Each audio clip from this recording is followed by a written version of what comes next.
Praise the Lord. आप सबको स्वागत है ऑट्स ऑफ मन्ना चैनल में। परमेश्वर महान है और अद्भुत है और हमें पता है प्रियो, आज का दिन यहोवा ने बनाया, इसलिए हम इसमें मग्न और आनंदित हैं।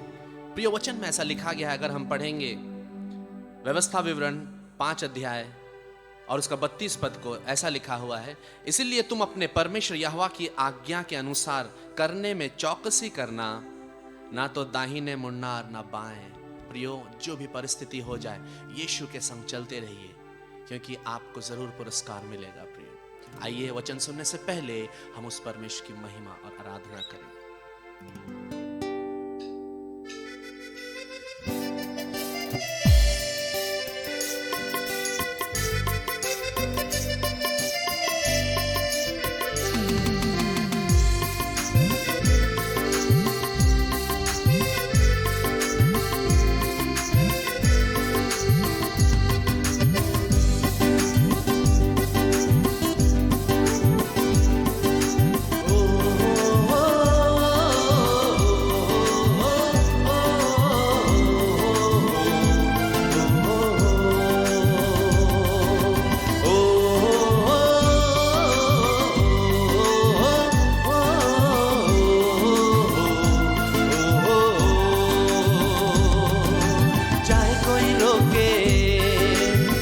कोई टोके, चाहे कोई रोके, चाहे कोई टोके, मैं चलूंगा यीशु के पीछे, मैं चलूंगा यीशु के पीछे।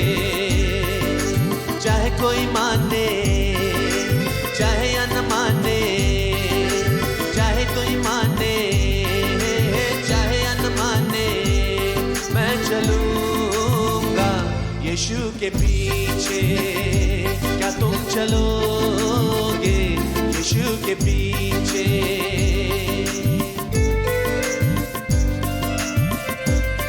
Thank you, Lord. You're great and you're mighty, Lord.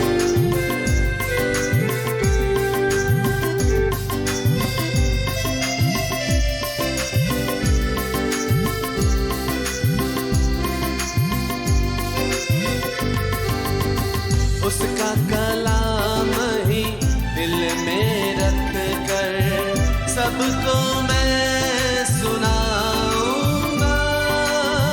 हर एक बात जो उसने बताई, उनको ना मैं भूलूंगा। जब तक सांसों में सांसें है मेरी, जब तक सांसों में सांसें है मेरी, उसके लिए जीऊंगा,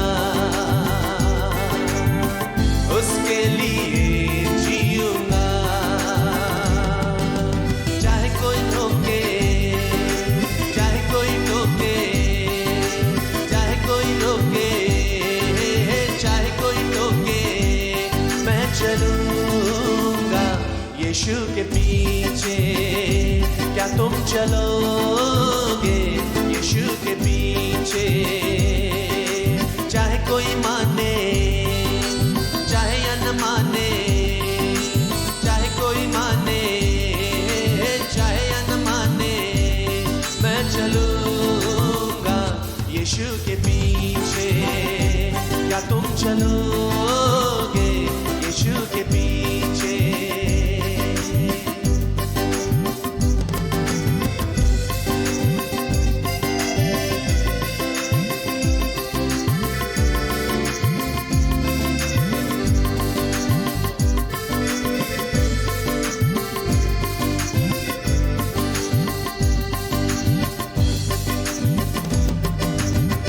जल के लिए जैसे तरसे है हिरनी, उनके लिए तड़पे मेरा मन। जाऊंगा कब मैं सामने उसके, जाने कब होगा ये मिलन। प्यास लगी मुझे मेरे यीशु की, प्यास लगी मुझे मेरे यीशु की। देख के तरसे नयन,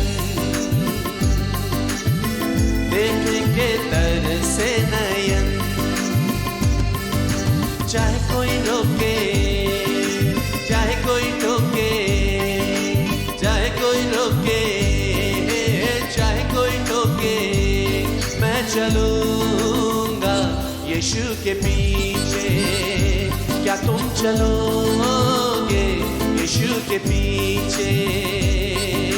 चाहे कोई माने चाहे या न माने, चाहे कोई माने चाहे या न माने, मैं चलूंगा यीशु के पीछे, क्या तुम चलोगे यीशु के पीछे?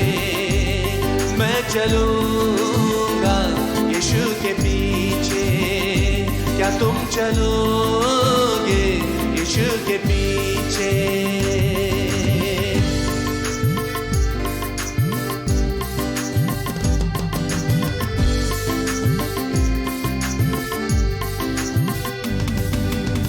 प्रियो, हम प्रार्थना करें। धन्यवाद देते हैं महान सामर्थ्य परमेश्वर, आप अद्भुत हैं, आप महान है प्रभु।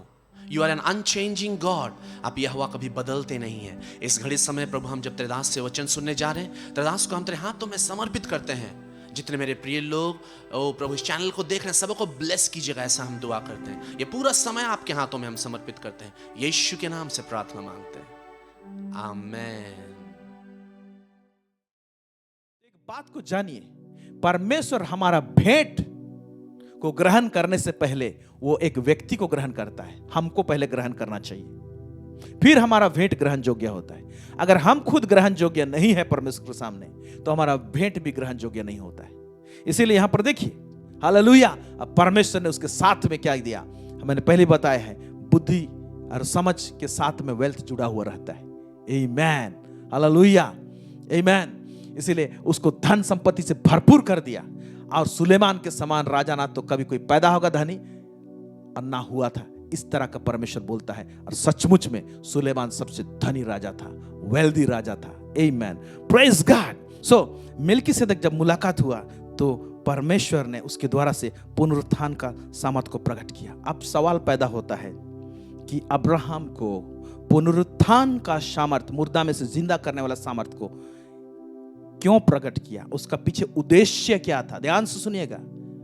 इतना सारा रेवलेशन देने की क्या जरूरत था मेलकीसेदक के द्वारा से, कि अब्राहम जाने कि पुनरुत्थान का सामर्थ क्या है, मुर्दा में से जिंदा होने का। इसलिए परमेश्वर ने अब्राहम को पुनरुत्थान का सामर्थ को मेलकीसेदक के द्वारा से प्रकट किया, क्योंकि परमेश्वर अब्राहम को मदद करना चाहता था गिविंग का एरिया में, देने का एरिया में।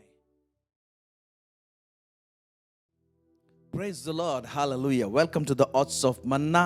परमेश्वर को बेहद धन्यवाद देते हैं कि इतने दिनों परमेश्वर ने आप सबों को संभाल कर रखा, हमें संभाल कर रखा, और इस चैनल के द्वारा से परमेश्वर हम सबों को बहुत सारे आशीष दे रहे हैं। धन्यवाद देते हैं आप लोगों के सपोर्ट के लिए, आप लोगों की प्रार्थना के लिए। निरंतर हमारे लिए प्रार्थना करते रहिए, ताकि इस चैनल के द्वारा से हम बहुत सारे बातों को लेकर आने पाएं, ताकि लोगों का आत्मिक उन्नति होने पाए। बहुत बहुत धन्यवाद हमारे साथ जुड़ने के लिए। आइए इस समय छोटी सी दुआ करते हैं, फिर हम लोग परमेश्वर के वचन में जाएंगे।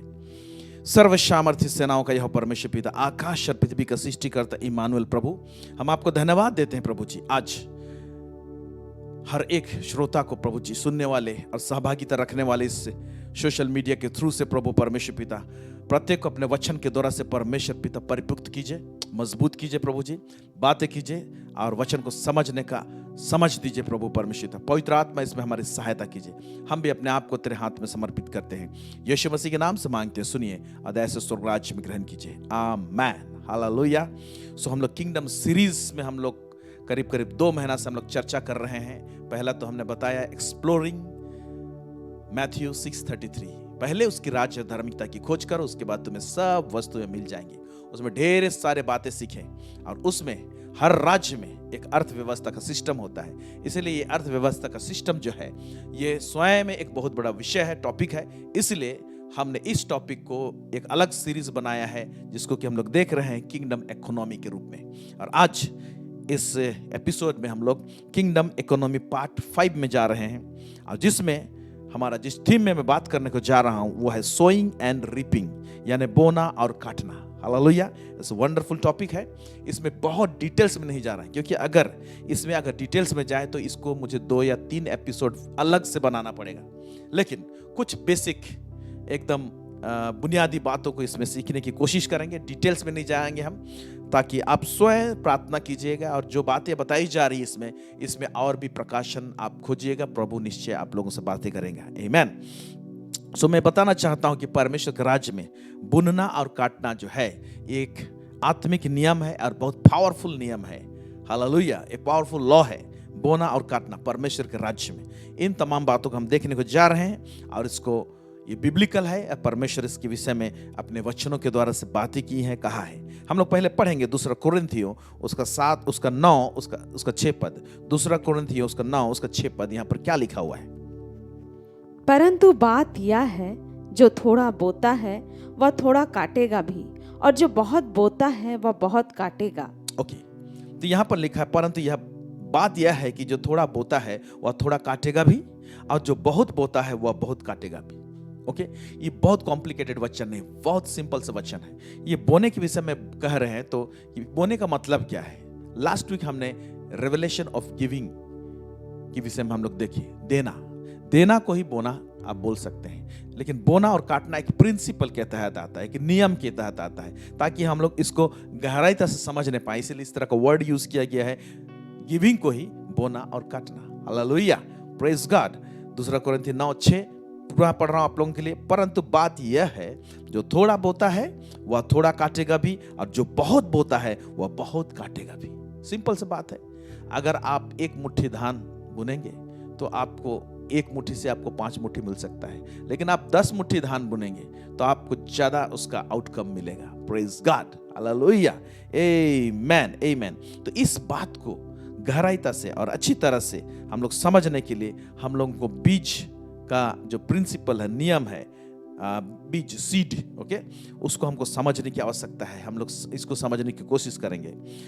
अगर एक बीज को जब हम उठाते हैं, अपने हाथों में उठाइए, उसको देखिए, तो बीज आपको क्या मैसेज देता है, या तो बीज किस चीज को दर्शाता है? मैं बोल सकता हूं बीज, सीड टेल्स अबाउट कंटिन्यूटी, निरंतरता, आगे बढ़ने का, कंटिन्यूटी को दर्शाता है। या तो हम बोल सकते हैं बीज में एक भविष्य होता है, या तो एक भविष्य बीज के अंदर में छुपा हुआ रहता है। एक भविष्य होता है, एक फ्यूचर बीज के अंदर में छुपा हुआ रहता है। परमेश्वर इस एक पावरफुल नियम को बीज के साथ में जोड़ के रखा है। प्रेज गॉड, आमेन। इसको समझने के लिए आइए हम लोग एक वचन को देखेंगे। उत्पत्ति उसका 1 अध्याय उसके 11 से लेके 12 पद। यहाँ पर क्या लिखा है? फिर परमेश्वर ने कहा, पृथ्वी से हरी घास तथा बीज वाले छोटे छोटे पेड़ और फलदायी वृक्ष भी, जिनके बीज उन्हीं में एक एक की जाति के अनुसार हैं, पृथ्वी पर उगे। और वैसा ही हो गया। इस प्रकार पृथ्वी से हरी घास और छोटे छोटे पेड़, जिनमें अपनी अपनी जाति के अनुसार बीज होता है, और फलदायी वृक्ष, जिनके बीज एक एक की जाति के अनुसार उन्हीं में होते हैं, उगे।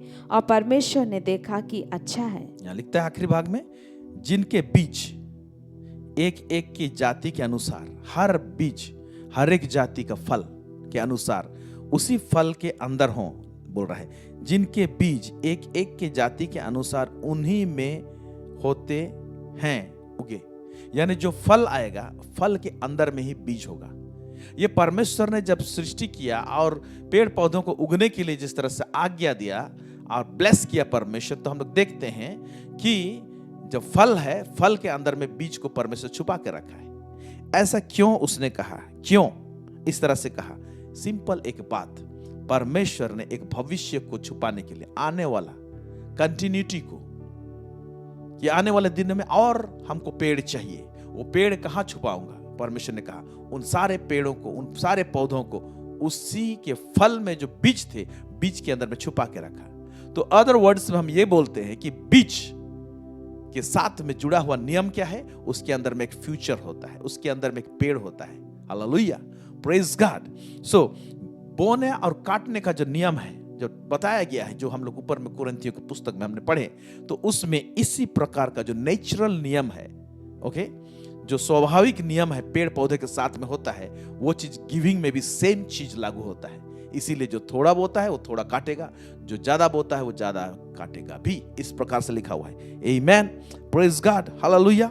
और इस नियम को परमेश्वर ने ठहरा दिया है। और हम लोग देखेंगे उत्पत्ति उसका 8 का 22 पद में ये नियम यहाँ पर है। अब से जब तक पृथ्वी बनी रहेगी तब तक बोने और काटने के समय ठंड और तपन, धूप काल और शीतकाल, दिन और रात निरंतर होते चले जाएंगे। हाँ, अब से जब तक पृथ्वी बने रहेंगे। ओके, तो ये सारे नियम रहेंगे बोला हुआ है। उसमें से एक नियम क्या है? तब तक बोने और काटने का समय। थोड़ा सा हिंदी में यहां पर ट्रांसलेशन में चूक गया ऐसा लग रहा है। अंग्रेजी में इस तरह से लिखा हुआ है, while the earth remains, seed time and harvest। Seed के लिए टाइम बोला है, लेकिन हार्वेस्ट के लिए टाइम नहीं कहा गया है अंग्रेजी बाइबल में। लेकिन हिंदी में इस तरह से लिखा हुआ, बोने का टाइम और काटने का टाइम। ओके, लेकिन परमेश्वर आत्मिक जगत में बोने का टाइम के विषय में ज्यादा वो क्या बोलता है, उसको उल्लेख किया है या तो उसको हाईलाइट कर रहा है। ओके, काटने का तो समय आएगा ही आएगा, प्रभु बोल रहे हैं, बोलने का मतलब। लेकिन बोने का टाइम को आपको पहचानना है। एक टाइम होता है, उसको हम लोग नीचे देखेंगे। उस टाइम क्या होता है, कैसे हम जानेंगे कि बोने का टाइम है। Hallelujah, praise God. सो जिस तरह से फ्यूचर एक बीज में, एक सीड में छुपा हुआ रहता है, और जब तक हम उस बीज को नहीं बुनते हैं तो हम लोग आगे के फ्यूचर में हम लोग कदम नहीं रखते हैं। इवन आज भी खेतीहार हमारे देश में, हम भी एक खेतीहार परिवार से आते हैं। हमारे गांव में खेती बाड़ी होती है, हमारे भाई लोग खेती बाड़ी करते हैं, तो हम देखते हैं कि हर साल एक बिहन के रूप में एक छोटा सा गठरी जैसा में बंधा हुआ रहेगा। बिहन को अलग किया जाता है। क्यों? क्योंकि आने वाले साल नेक्स्ट ईयर उसको फिर बुना जाएगा ताकि और फसल काटे जाए। Praise God. इसीलिए बिहन को कोई खाता नहीं है। जो एक्स्ट्रा रहता है बिहन के अलावे, जो भोजन के लिए रहता है, उसको खाया जाता है। Praise God. लेकिन बिहन को कोई खाते नहीं है। सीड को, जिसको बोलेंगे बीज को, बीज मतलब जिसको लगाया जाएगा फ्यूचर के लिए, उसको कोई खाता नहीं है। इसहाक के साथ में ऐसा ही हुआ। आइए देखते हैं, इसहाक के जमाने में, अब्राहम का बेटा जो इसहाक है, उसके जमाने में एक घटना हुआ था। उसमें क्या हुआ है? उत्पत्ति का पुस्तक उसका 26 उसका 1 से लेकर 3 पद तक यहाँ पर क्या लिखा हुआ है?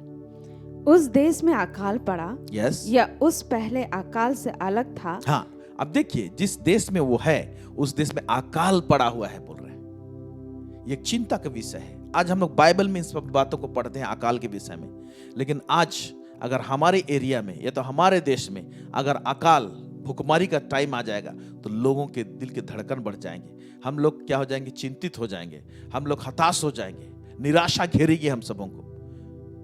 और ऐसे हमारे देश में पहले हो भी चुके हैं, बहुत सारे देश में इस तरह से होते हैं। और उस देश में अकाल पड़ा हुआ है। फिर क्या होता है? या उस पहले अकाल से अलग था जो अब्राहम के दिनों में पड़ा था। इसका मतलब उसका पिता अब्राहम के दिनों में अकाल एक पड़ा था, लेकिन उस अकाल से ये अकाल अलग था बोलता। हो सकता है ये अकाल ज्यादा सीवियर होगा। ओके, आगे देखेंगे। इसलिए इसहाक गरार को पलिस्तियों के राजा अबीमेलेक के पास गया। वहां यहोवा ने उसको दर्शन देकर कहा, मिस्र में मत जा। हाँ, मिस्र में मत जाना बोला। ओके, जो देश मैं तुझे बताऊं उसी में रह। हाँ, अब देखिए, अकाल के टाइम में जहां पर भोजन मिलेगा वहां जाने के लिए प्रयास करेंगे लोग। अब ऐसी स्थिति परिस्थिति है, यहाँ पर भोजन नहीं मिलने का जैसे अंदेशा लग रहा है, लेकिन परमेश्वर का कुछ प्लानिंग है और परमेश्वर उसको आशीष देना चाह रहा है। और मिस्र देश में मत जाना बोलता है। ओके, ऐसे ही अकाल याकूब के टाइम में हुआ। याकूब के 12 बेटे थे और अकाल हुआ तो याकूब का बेटा लोगों को याकूब भेजता है ऑलरेडी जहां पर मिस्र देश में भोजन था, और वहां पर योसेफ पहुंच चुका था। इसलिए मिस्र देश में हम लोग देखते हैं भोजन था तो वहां पर शिफ्ट हो गए, चले गए वो लोग। यहां पर मिस्र में मत जा बोलने का मतलब मिस्र में जरूर भोजन था, इसीलिए वहां जा सकता था, लेकिन मत जा बोला, क्योंकि मेरे पास एक ऐसा प्रिंसिपल है। उस प्रिंसिपल को जब तुम फॉलो करेगा, एक ऐसा नियम है, उसको जब फॉलो करेगा और मेरा आशीष उसके ऊपर आएगा, तो मैं ऐसे अकाल के टाइम में भी तुम्हें समृद्ध करूंगा और मजबूत करूंगा। ये परमेश्वर का प्लानिंग था। हालेलुया। फिर क्या कहता है देखेंगे। वहां यहोवा ने उसको दर्शन देकर कहा, मिस्र में मत जा, जो देश मैं तुझे बताऊं उसी में रह। तू इसी देश में रह, इसी देश में रह, और मैं तेरे संग रहूंगा और तुझे आशीष दूंगा, और ये सब देश मैं तुझको और तेरे वंश को दूंगा, और जो शपथ मैंने तेरे पिता अब्राहम से खाई थी उसे मैं पूरी करूंगा। हालेलुया। तो मैं बताना चाहता हूं कि परमेश्वर जब हमारे साथ में रहता है और उसके अधिनियम, उसका प्रिंसिपल्स हमारे साथ में रहता है, तो आप कोई भी स्थान में जहां पर सूखा भी पड़ा है, जहां पर अकाल भी पड़ा है, वहां पर परमेश्वर आपको फ्रूटफुल कर सकता है, फलदायी कर सकता है। इसीलिए आपके इर्द गिर्द में अगर सकेती है, आपके इर्द गिर्द में सूखा पड़ा हुआ ऐसा लग रहा है, आपका लग रहा होगा कि यहां पर बिजनेस नहीं चल सकता है, लेकिन सिर्फ आपके पास में परमेश्वर के गहरे अधिनियम सब होने चाहिए, प्रिंसिपल्स होने चाहिए, चाबी होना चाहिए, कुंजी होना चाहिए। तो इसहाक ऐसे स्थान में क्या करता है, वो एक कुंजी को लगाता है। Praise God, hallelujah. परमेश्वर उसको आशीष दूंगा बोला।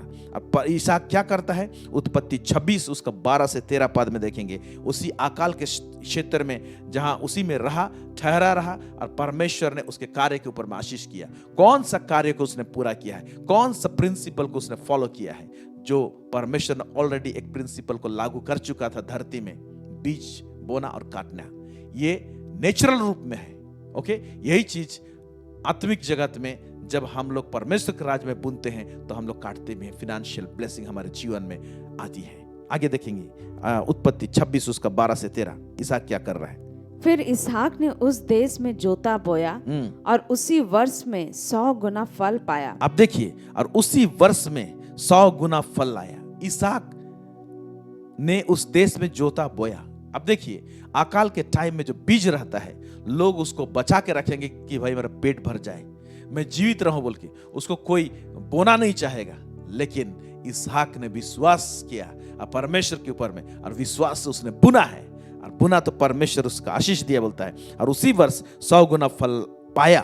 फिर आगे, और यहोवा ने उसको आशीष दी, ओके, और वह बढ़ा और उसकी उन्नति होती चली गई। उसकी उन्नति होती चली गई लिखा हुआ है। अकाल के टाइम में उन्नति होना, प्रेज गॉड।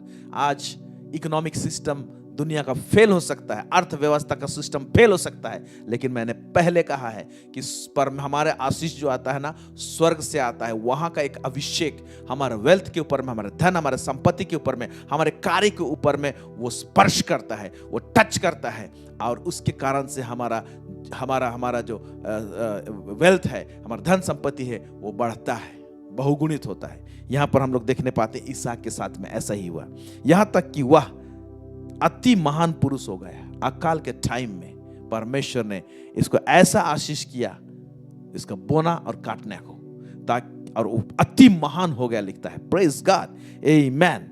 तो हम समझ नहीं पा रहे हैं इन सारे घटनाओं के द्वारा से कि बीज के अंदर में एक फ्यूचर होता है। Praise God, hallelujah. फ्यूचर किस तरह से निकल कर आया, और ये जो बीज बोना और काटना, ये तो बीज के अंदर में जो फ्यूचर होता है, ओके, ये जो नियम है, ये सिर्फ इंसान लोगों के लिए केवल लागू नहीं होता है। इस नियम के अंडर में, इस नियम के अंतर्गत में, इस नियम के अंडर में स्वयं परमेश्वर भी आता है।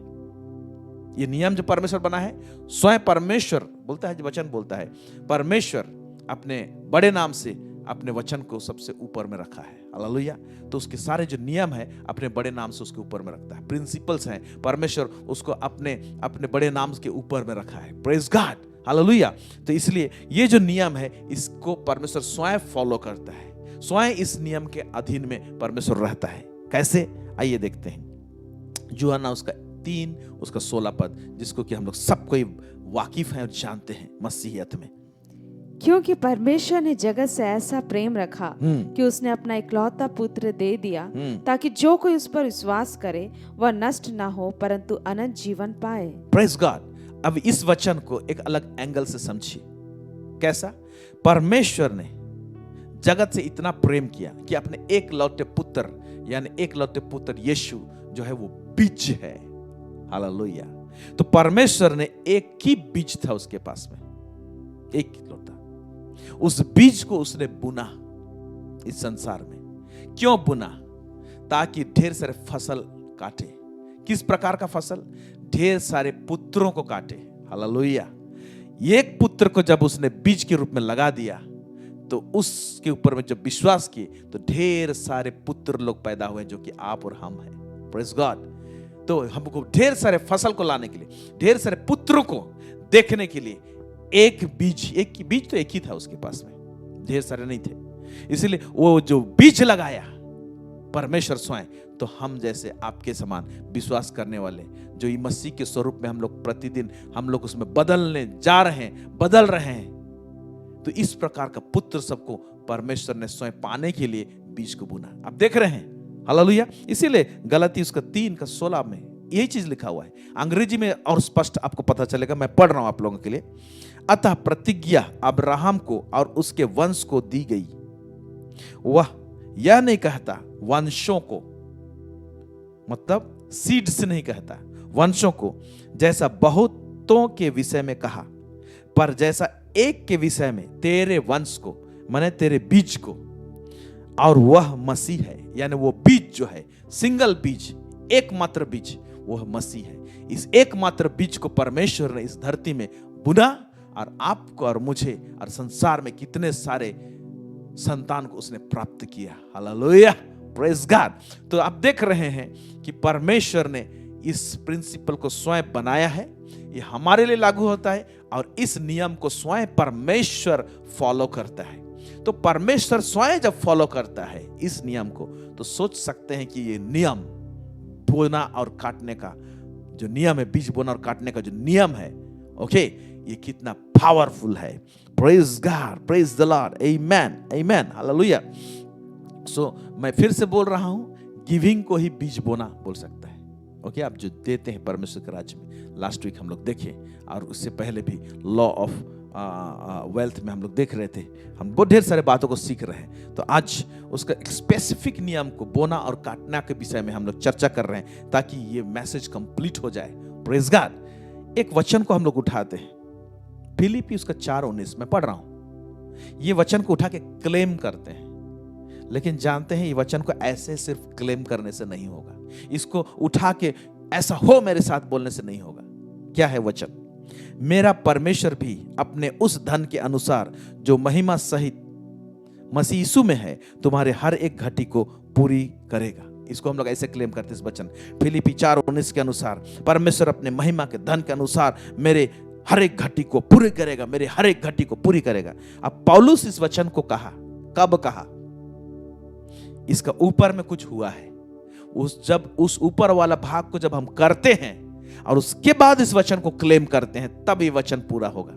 ऐसे जहां तहां आप कोई भी वचन को क्लेम नहीं कर सकते हैं। कई वचन जो है जिसको हम लोग को क्लेम करते हैं, जब हम लोग उठाते हैं, उसको घोषणा करते हैं हमारे जीवन में, तो उस वचन के साथ में जुड़े हुए कार्य होते हैं, उस वचन के साथ में जुड़े हुए काम होते हैं, एक्शन होते हैं। उस एक्शन को आप नहीं करेंगे, आप सिर्फ वचन को उठाएंगे तो आपके लिए लाभदायक नहीं होगा, काम नहीं करेगा। तो ये जो हम कहते हैं अपने महिमा के धन के अनुसार, जो मसीह यीशु में है, हमारे हर एक घटी को पूरी करेगा।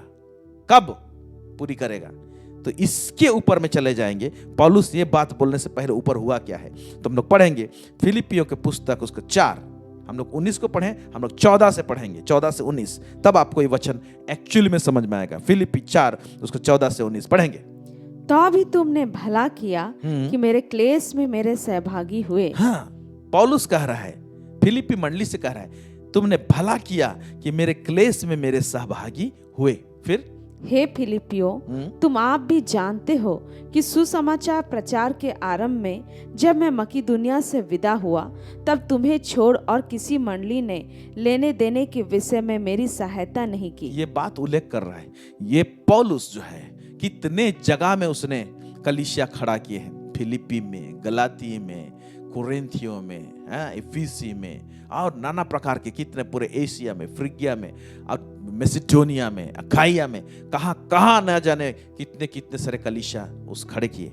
लेकिन देख रहे हैं यहां पर एक प्रॉब्लम को फेस कर रहा है और क्या कह रहा है? हे फिलिपियों, तुम अब आप भी जानते हो कि सुसमाचार प्रचार के आरंभ में, सुसमाचार प्रचार के लिए मुझे जब धन की आवश्यकता हुई, जब मैं मकीदुनिया से विदा हुआ, तब तुम्हें छोड़, मैंने फिलिपी का कलीसिया को छोड़ किसी मंडली ने लेने देने के विषय में मेरी सहायता नहीं की। यानी फिलिपी मंडली एक था जो इस मकीदुनिया को जब छोड़ा तो उस समय इन्होंने सपोर्ट किया, इन्होंने बीज बोया, इन्होंने दिया परमेश्वर के राज्य के लिए, उस सेवा के लिए।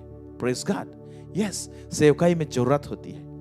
उन दिनों में हो सकता है पौलुस के साथ में टीम थे, उनके खाना पीना, अब भिन्न भिन्न जगह में रहते हैं, उनके लॉजिंग के लिए, ठहरने के लिए, उनके कपड़ों के लिए, बहुत सारी चीज है वहां पर। तो कोई मंडली ने हेल्प नहीं किया, लेकिन तुम लोग किए बोल के बोलता है। Praise God. यस, कई एक बार ऐसे होते हैं कि कई लोग या तो कई मंडली इस बात को नहीं समझने पाते हैं कि सुसमाचार का प्रचार है कि नहीं, उद्धार तो मुफ्त है, लेकिन सुसमाचार का प्रेजेंटेशन मुफ्त में नहीं होता है। ओके, इस बात को समझने की आवश्यकता है। उद्धार प्रभु गिफ्ट में दे देता है, मुफ्त में दे देता है, ओके, फ्री ले देता है, लेकिन गॉस्पेल जो है, जो प्रोपोगेट होता है, जो फैलाया जाता है, ये मुफ्त में नहीं होता है।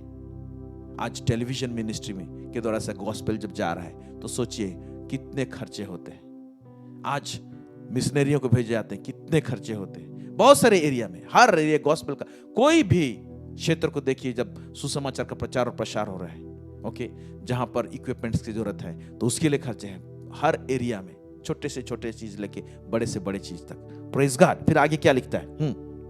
इसी प्रकार जब मैं थिस्सलुनीके में था, तब भी तुमने मेरी घटी पूरी करने के लिए एक बार क्या वरन 2 बार कुछ भेजा था। हाँ, मेरी घटी को पूरी करने के लिए। इसका मतलब ये घटी, उसकी लाइफ में घटी होती थी, लेकिन पौलुस क्या करता था, इसी जगह में अगर वचन में पढ़ेंगे, हाँ, तो पौलुस बोलता है मैं मसीह में सब कुछ कर सकता हूं, मैं घट भी सकता हूं, बढ़ सकता हूं, मैं एडजस्ट कर लूंगा बोलता है। लेकिन इस बात का उल्लेख करता है, भाई एडजस्ट कर लूंगा, इसका मतलब ये नहीं कि आप सुसमाचार का प्रचार और प्रसार का काम को बंद कर दें। Hallelujah, praise God. आगे देखते हैं क्या लिखता है। या नहीं कि मैं दान चाहता हूँ, परंतु मैं ऐसा फल चाहता हूँ जो तुम्हारे लाभ के लिए बढ़ता जाए। हाँ, मैं ऐसा फल चाहता हूँ, एक ऐसा फल मिलेगा जो तुम्हें लाभ होगा। जब तुम ऐसे करोगे, दोगे परमेश्वर के राज्य में, बुनोगे परमेश्वर के राज्य में, तो तुमको तुम्हारा जीवन फलदायी होगा बोलता है। फिर आगे क्या लिखता है?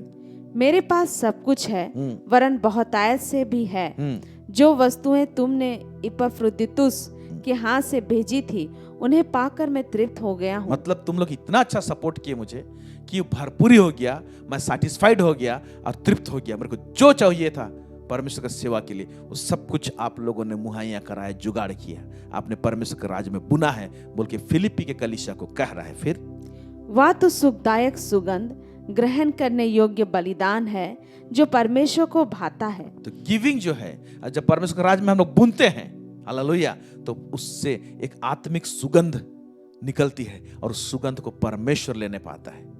आमीन, हालेलुया। और जब वो लेता है तो उसके अनुरूप परमेश्वर स्वर्ग से वो धन को मुहैया कराता है, और आपके जीवन में, हमारे जीवन में परमेश्वर क्या करता है, हमको फलदायी करता है, बढ़ाता है। Praise God. फिनेंशियली और स्ट्रांग करता है, मजबूत करता है। फिर क्या लिखा है?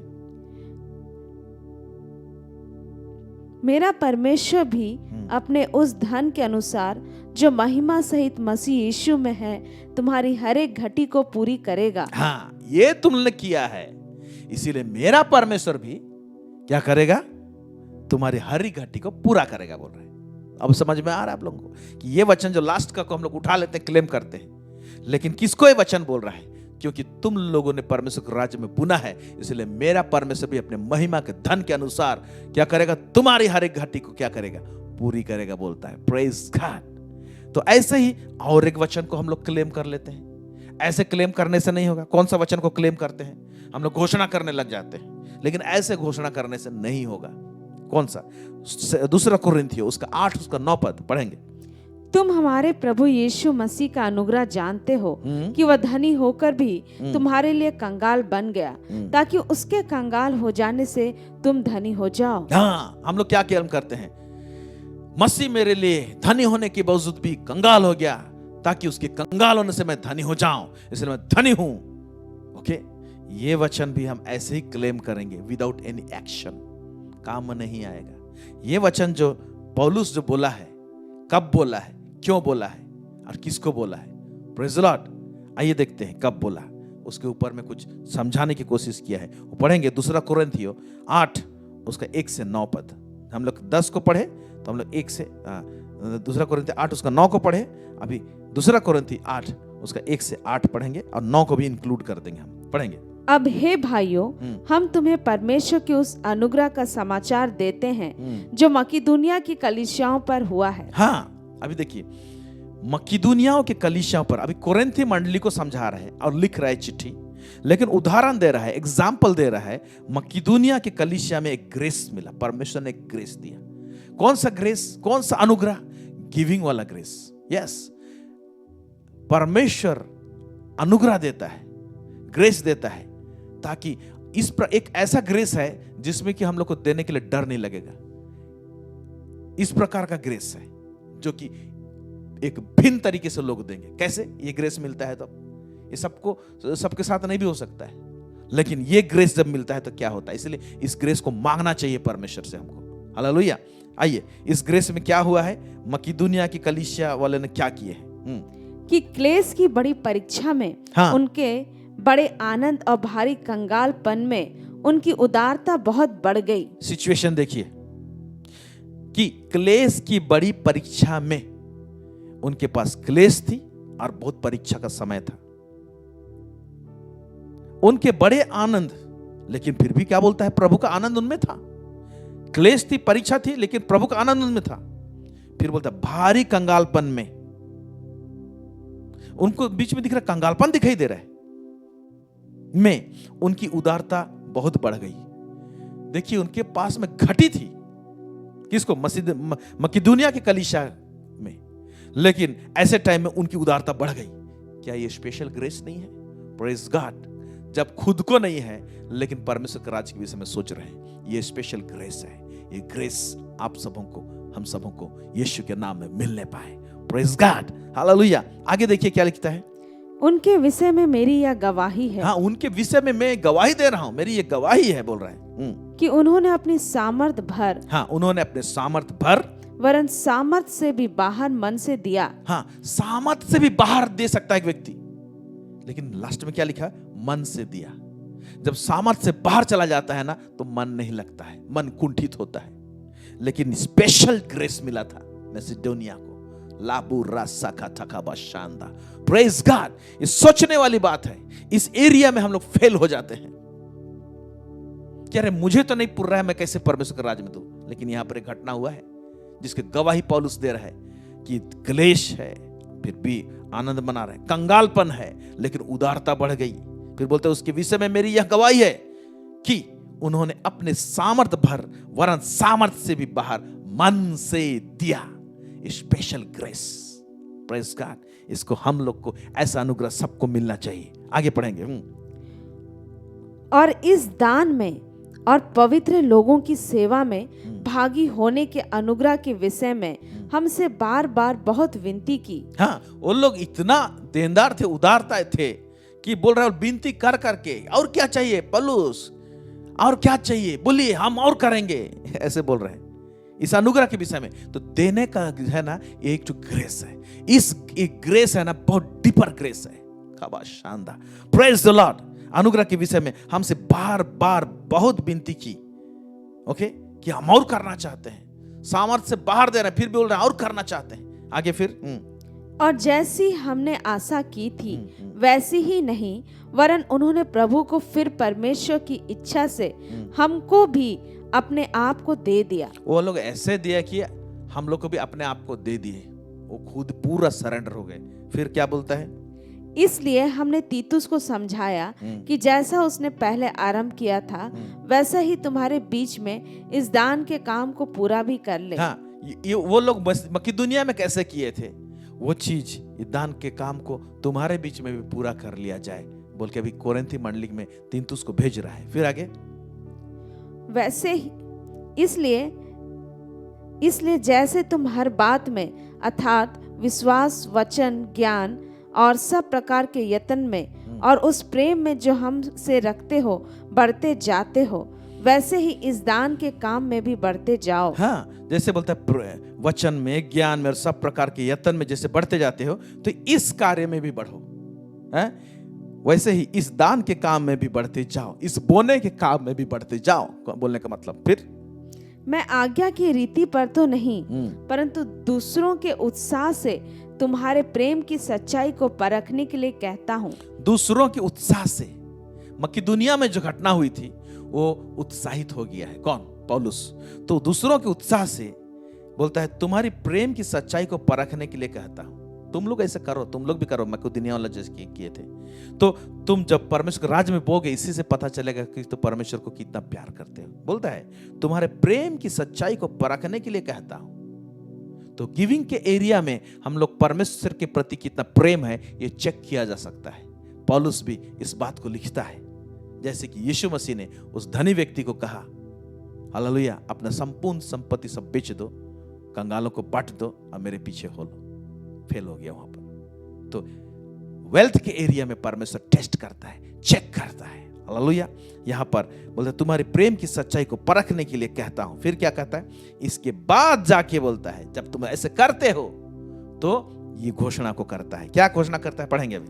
तुम हमारे प्रभु यीशु मसीह का अनुग्रह जानते हो कि वह धनी होकर भी तुम्हारे लिए कंगाल बन गया ताकि उसके कंगाल हो जाने से तुम धनी हो जाओ। हाँ, जब तुम ऐसे करोगे तो जानो इस बात को, सीक्रेट बता रहा है कि उसके कंगाल होने से हम धनी हो जाए।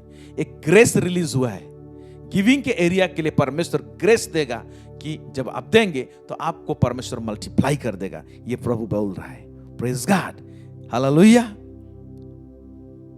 आइए हम लोग आगे बढ़ेंगे और एक वचन को हम लोग देखेंगे। ओके, 2 कुरिन्थियों 9 उसका 10 पद क्या कहता है यहाँ पर? अतः जो बोने वाले को बीज और भोजन के लिए रोटी देता है वह तुम्हें बीज देगा और उसे फलवंत करेगा और तुम्हारे धर्म के फलों को बढ़ाएगा। तो बोना जो है ना एक धर्म का काम है परमेश्वर के राज्य में। Praise God. तो बोलता है और जो बोने वाले को बीज और भोजन के लिए रोटी देता है। ओके, वो जो बोने वाला जिस व्यक्ति रहता है, जिनको बोने का हाथ है, उसको जो बोने वाले को परमेश्वर बीज देता है बोलता है, और भोजन के लिए रोटी देता है। भोजन, रोटी को भोजन किया जाता है लेकिन बीज को खाया नहीं जाता है, बीज को बोया जाता है। ये बात को बोल रहा है। वह तुम्हें बीज देगा और उसे फलवंत करेगा। तो हम उसको भी देखेंगे कि बीज को बुनते हैं, रोटी को मत बुनिएगा। इसको मैं बताऊंगा बीज को बुनना क्या होता है और रोटी को बुनना क्या होता है। रोटी को बुनेंगे तो रोटी फल नहीं लाएगा, बीज को बुनेंगे तो फल लाएगा, उसको बहुगुणित करेगा। तो मैं ये बताना चाहता हूं कि 3 मुख्य बात है बोने में हमको याद रखना चाहिए। पहला चीज होता है बोने का टाइम में आपको बीज को पहचानना पड़ेगा। ओके, दूसरा पॉइंट है आपको मौसम को जानना पड़ेगा, क्योंकि जब बीज बुना जाता है सही मौसम में बुना जाता है, यानी सही समय में। मौसम बोले से वक्त में, सही समय में। फिर उसके बाद में बुना जाता है। तो तीसरा जो पॉइंट है वो है ग्राउंड, जमीन। हालेलुया। पहला बीज, दूसरा समय और तीसरा जो है ग्राउंड। कौन सा ग्राउंड में बुन रहे हैं, ये तीनों को हम थोड़ा थोड़ा करके देखेंगे। पहले बीज के विषय में कुछ समझें। आपको पहचानना पड़ेगा कि परमेश्वर जो कुछ भी आपको दिया आपके हाथ में, आपका अर्निंग हुआ, चाहे आपने ऑफिस से कमाया, चाहे बिजनेस से कमाया, चाहे तो और किसी तरीके से कमाया, लेबर करके कमाया। हर एक व्यक्ति का अपना अपना व्यवसाय होता है। तो वो जो व्यवसाय के द्वारा से, जो व्यवसाय परमेश्वर के का नियम को वायलेट नहीं करता है, वो सारा काम जहां से इनकम होता है, तो वहां से जब कमाते हैं तो सारा चीज को परमेश्वर हमको खाने के लिए नहीं दिया है। उसमें से आइडेंटिफाई करके निकालना पड़ेगा कि उसमें से परमेश्वर ने बीज को अलग करने के लिए कहा है। Praise God. क्योंकि बीज में फ्यूचर रहता है, तो उस बीज को जब हमको उसको अलग करने के लिए जानना चाहिए। आमेन। और उस बीज को का साथ में एक चीज पूरा होना चाहिए। क्या होना चाहिए? पढ़ेंगे हम लोग यूहन्ना का पुस्तक उसका 12 अध्याय उसका 24 पद। बीज के साथ में एक चीज होना चाहिए।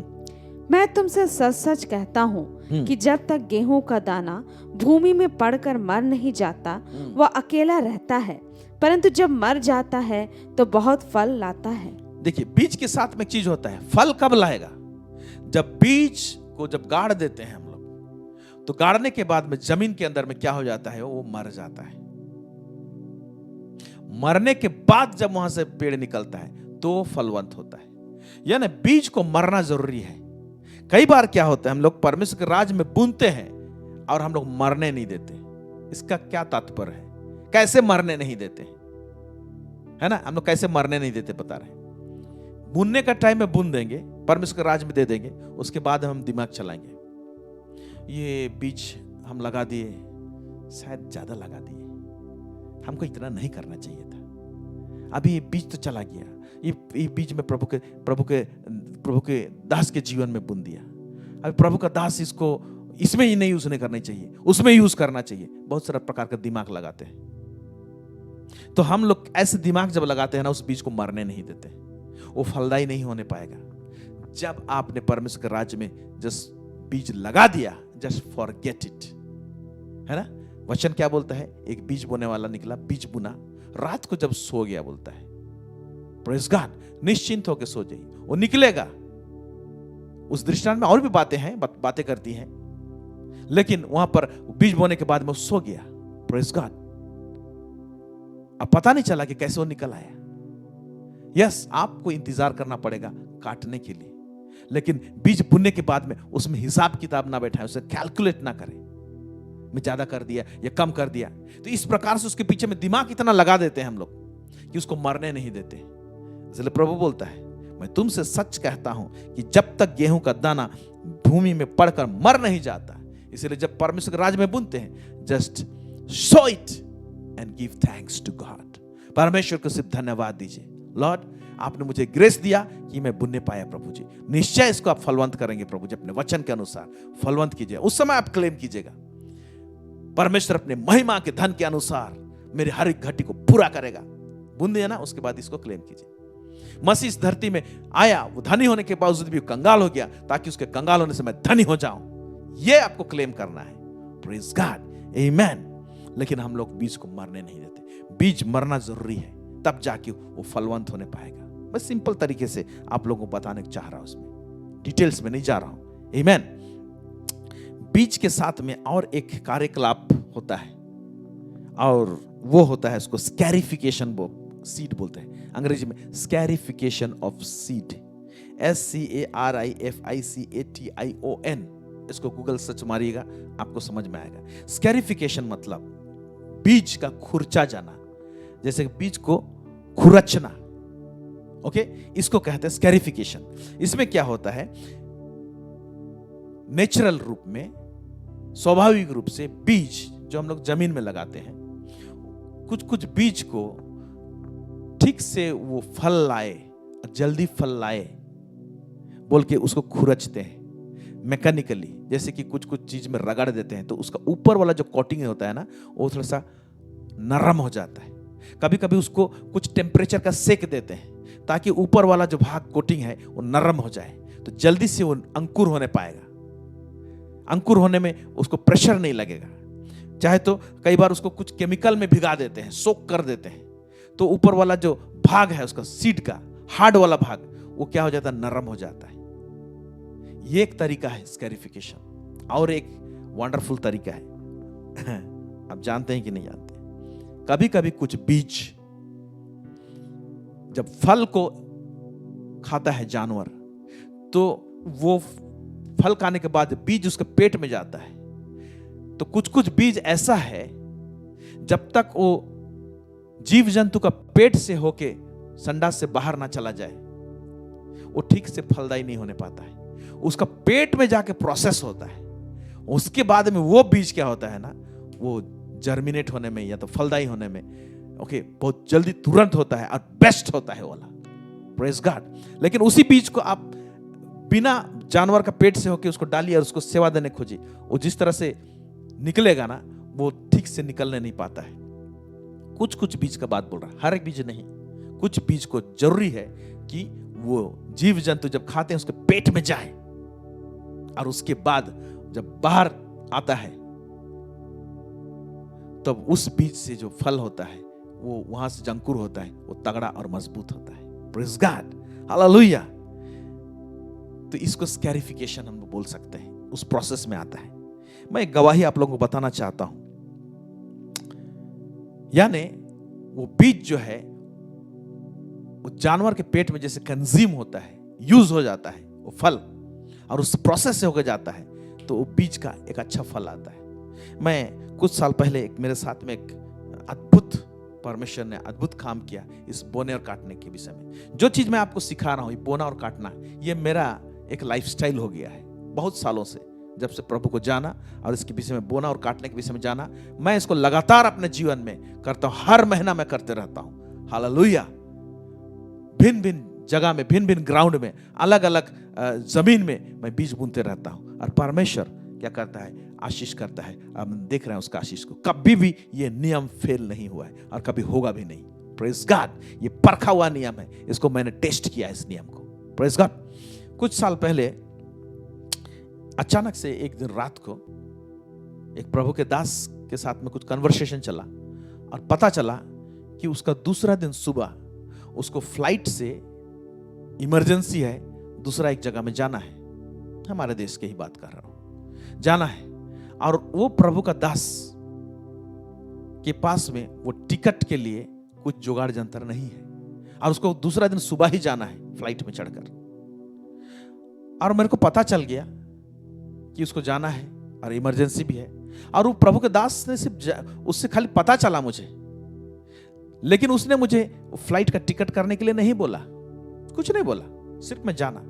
जानने के बाद में 5 मिनट के अंदर में मेरे दिल में एक पवित्र आत्मा ने मुझे कायल किया। हालेलुया। मुझे कायल किया मेरे अंदर में कि तुरंत इस प्रभु के दास के लिए तुम फ्लाइट का टिकट कर दो और फ्लाइट का टिकट कर दो। तो मैं तुरंत उस प्रभु के दास को फोन लगाया और बोला, आप चिंता मत कीजिए, मैं तुरंत आपका डिटेल्स दीजिए, मैं अभी टिकट काट के तो भेज रहा हूं। आजकल सारी चीज मोबाइल में होता है। तो विद इन 10 मिनट्स हमने उस प्रभु का दास के लिए एक फ्लाइट का टिकट कर दिया दूसरा दिन अर्ली मॉर्निंग का, क्योंकि इमरजेंसी था, उसको जाना था। हालेलुया। और टिकट मैंने मेल कर दिया उनको, व्हाट्सएप कर दिया। और जब टिकट काट रहा था तो जब उसका टिकट का जो कॉस्टिंग आ रहा है करीब करीब 7,000 रुपया लगभग आ रहा है। तो 7,000 रुपया आ रहा है तो मेरा दिमाग एक बार के लिए, जब हम लोग सीट बुनते हैं तो कुछ कुछ चीज स्ट्राइक करता है। तो 7,000 में मेरा एक महीना का राशन, ग्रोसरी, सब्जी भाजी सब लाने का वो अमाउंट हो जाता है। एक महीना का लगभग इतना हो जाएगा पूरे परिवार का देखने से। मुझे और बहुत सारे कुछ कुछ बिल चुकाने हैं और मेरे पास में लिमिटेड है। फिर भी जब पवित्र आत्मा चला रहे तो मैंने तुरंत टिकट काट दिया उनके लिए। तो अप्रोक्सीमेटली लगभग 7,000 का वो टिकट का कॉस्टिंग हुआ। अब तो मेरे अकाउंट से तो चला गया, टिकट काट लिया मैंने और तुरंत मैंने उस टिकट को प्रभु के दास को भेज दिया। दूसरा दिन प्रभु का दास जहां जाना था वो पहुंच गया। और 2-3 दिन मैं ऐसे बैठा हूं, मेरे बिल्स पेमेंट करने हैं, कुछ करने हैं, तो चिंता नहीं कर रहा हूं क्योंकि ये पहली बार ऐसा नहीं किया हूं। ऐसे बोना काटना मेरे लिए आम बात है। हालेलुया। तो मैं सोच रहा हूं ग्रोसरी सब लाना है, सब करना है। ओके लॉर्ड, मैं वेट कर रहा हूं। जस्ट ये टिकट काटा हूं, उसके 2 या 3 दिन के बाद मैं अपने ड्राइंग रूम में बैठा हूं और मेरे फोन में एक कॉल आया और फोन में जो कॉल आया वो व्हाट्सएप कॉल था। और फोन कॉल जो है फॉरेन कंट्री से आ रहा है, दूसरे देश से।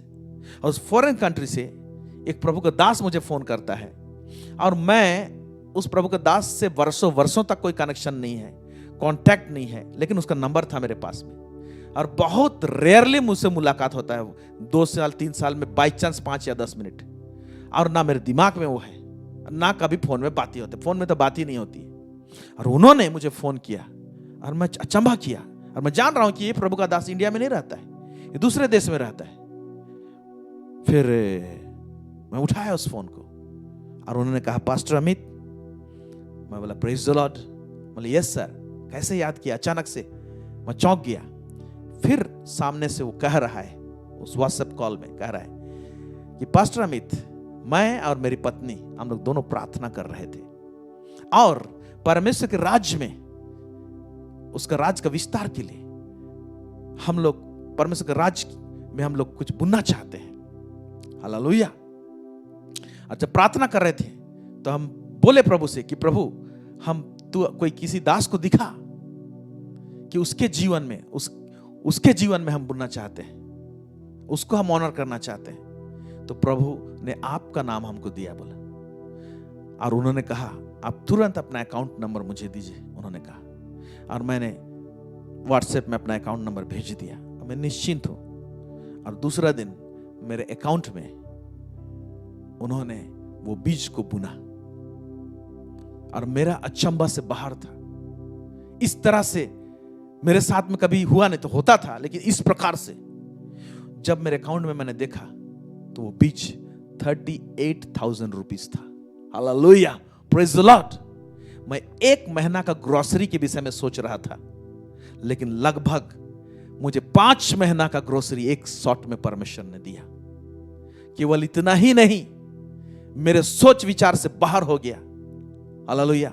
उसके दूसरे महीना में वो प्रभु के दास ने फिर से उतना ही अमाउंट मेरे अकाउंट में डाल दिया। फिर तीसरे महीना में उस प्रभु के दास ने फिर से और एक अमाउंट डाल दिया, उतना ही अमाउंट। फिर चौथे महीने में उस प्रभु के दास ने फिर से उतना अमाउंट डाल दिया। और लास्ट में कहता है चौथे महीने में, इस मौसम के लिए परमेश्वर ने हमको ये चलाया था और हमने किया है। प्रभु आपको आशीष करे। हमारे लिए प्रार्थना करते रहिए। हम प्रार्थना करते हैं, प्रार्थना करते रहे। तो मैं जब मेरे पास में 1 महीना का ग्रोसरी के लिए, मेरे राशन के लिए जो अमाउंट था, जो मुझे जरूरत था, जब मैंने उसको बुन दिया, हालेलुया, प्रेज गॉड, परमेश्वर के राज्य में, तो मैं 1 महीना के विषय में सोच रहा था, लेकिन परमेश्वर ने जो किया, 2 साल का परमेश्वर ने मेरे लिए ग्रोसरी के लिए जुगाड़ कर दिया, बंदोबस्त कर दिया। आमीन, हालेलुया। लेकिन जब मैं देखा कि परमेश्वर ने जब मुझे ऐसा आशीष किया, तो उसी आशीष में से मैंने बीज बोने के लिए फिर से बीज निकाला और बुनना चालू कर दिया। मैं ये बताना चाहता हूं कि जैसे स्कैरिफिकेशन, यानी जब तक जानवर का पेट में जाके खुरचा नहीं जाता है, ओके, जैसे वो खाता है, और वो जो बीज होता है, जब वो खाने के बाद में जो निकलता है, उसका पेट से जो बीज निकलता है, उसमें बहुत पावर होता है। उसी तरह से जब वो प्रभु का दास, जिसको कि इमरजेंसी था, वो अभिषिक्त जन है, उस एनॉइंटिंग को आदर करते हुए जब हमने उसके लिए एक फ्लाइट का टिकट कर दिया, एक उसका लिए बंदोबस्त कर दिया, तो परमेश्वर ने एक बड़ा काम किया।